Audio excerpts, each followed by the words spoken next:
So continuing with the next question, Manny reads 1,000 words in 5 minutes. So that is what we're going to be focusing on, 1,000 words every 5 minutes. So we're going to start with a rate. We're going to create a fraction because that's how you can represent a rate. I know that Manny can read 1,000 words every 5 minutes. So every time 5 minutes pass by, then Manny would have read 1,000 words. What I want to do is I want to write this as a unit rate. So once again, the key word right here is unit rate. Unit rate has to have a denominator of 1. So that means that my denominator, which is the bottom part of the fraction, has to be a 1.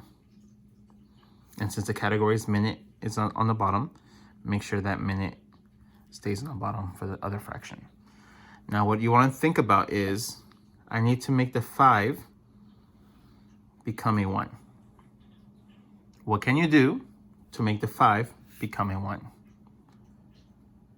How can you convert 5 into 1? By dividing what? By dividing 5, yes. So 5 minutes divided by 5 gave us 1 minute. So since you divided by 5 minutes down there, you have to do the same thing on the top. So we're going to divide by 5 on the top also. What we're going to do is 1,000 divided by 5. So 5 does not go into 1.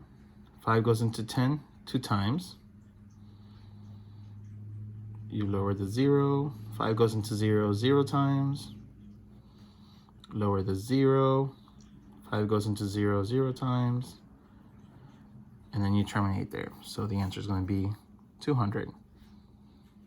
And then make sure it's the same category. So since we have words here, make sure it's words up here also.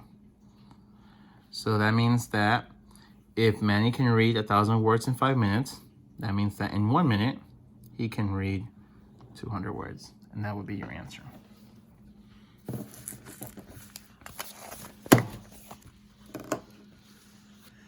Okay, so right here, we have an Australian butterfly can travel 18 miles in 30 minutes. How far can it travel in just 1 minute? So I'm gonna set up my fraction. I have 18 miles in 30 minutes. I wanna know how much can it travel. How much can it travel in just 1 minute?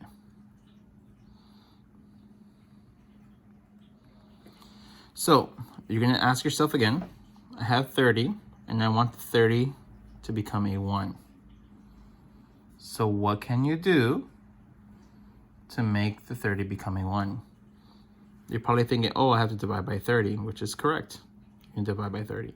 So since I divided by 30 on the bottom, I'm gonna divide by 30 here. So this is kind of gonna be a little confusing, but it doesn't have to be. Remember that a fraction means division. So whenever you have a fraction, that basically means division. So 18 divided by 30, you're gonna realize it still gives you the same fraction that you begun with. So what happens here is that you cannot divide 18 by 30, so it's gonna be a fraction. So this looks confusing, but it's not. You're just gonna simplify that fraction. So you're gonna look at this fraction, you're gonna simplify it. What number goes into 18 and 30? You're gonna realize 6 goes into both. So then 18 divided by 6 gives you 3. 30 divided by 6 gives you 5. So basically, up here was miles. So that means that 3/5 of a mile can be traveled in just 1 minute.